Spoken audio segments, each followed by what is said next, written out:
बिस्मिल्लाहिर्रहमानिर्रहीम। मुर्शद सखी लाल शाहबाज कलंदर की नगरी की रेलवे स्टेशन सेवन शरीफ में पहुंचे हुए हैं।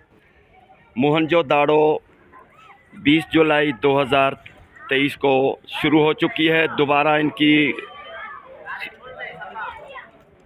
बहुत गाड़ी की यानी तकरीबन 1 साल के बाद 11 महीने के बाद मोहनजो दाड़ो एक्सप्रेस बहाल हुई है। ये बहुत दिलचस्प और यादगार लम्हात हैं। दोबारा ट्रेनों की बहाली है। एक ट्रेन बहाल हुई है, मोहनजो दाड़ो सेवन शरीफ के रेलवे स्टेशन पे पहुंची है।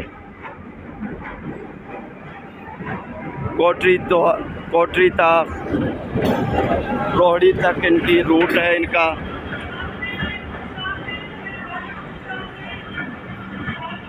सेवन शरीफ में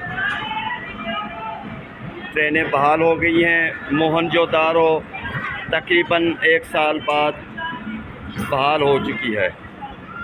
काफ़ी ट्रेन खाली है, लोग भी हैं, लोगों को शायद पता भी नहीं है अभी तक। सेवन शरीफ से अपडेट करते हैं कि मुर्शद सखी लाल शाहबाज कलंदर की रेलवे स्टेशन पे मोहनजो दाड़ो एक्सप्रेस आ पहुंची है। 20 जुलाई 2023 का दिन है। यकम मुहर्रमुल हराम है। सबील की सदाएं लग रही हैं। ठंडे पानी की सबील है। काफ़ी सखी सरवर सैयद नादर अली शाह बादशाह की मज़ार के साईं के खादमीन की तरफ से खिदमतगार यहाँ पर ड्यूटीदार हैं। अल्लाह ताला इनकी ड्यूटी कबूल फरमाए।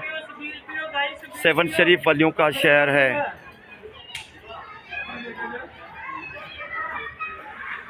हमारे प्यारे भाई जो पंजाब से आते हैं वो रोहड़ी रेलवे स्टेशन पे उतरकर फिर इसी गाड़ी में मोहनजो दाड़ो एक्सप्रेस तकरीबन वहाँ से 7 बजे निकलती है। तो वहाँ से निकलेंगे, मोहनजो दाड़ो एक्सप्रेस में बैठकर रोहड़ी से सेवन शरीफ आ सकते हैं। बड़ी आसानी है मुर्शद सखी लाल शाहबाज कलंदर की नगरी में पहुँचने के लिए। नहीं तो पहले हमारे भाई नवाबशाह उतरते थे या हैदराबाद रेलवे स्टेशन पे उतरते थे, उसके बाद बाई रोड आया करते थे, जिसकी वजह से बहुत तकलीफ़ों का सामना करना पड़ता था। सेवन शरीफ से अपडेट करते हैं कि मोहनजो दाड़ो एक्सप्रेस कोटरी से सेवन शरीफ पहुंच चुकी है। 20 जुलाई 2023।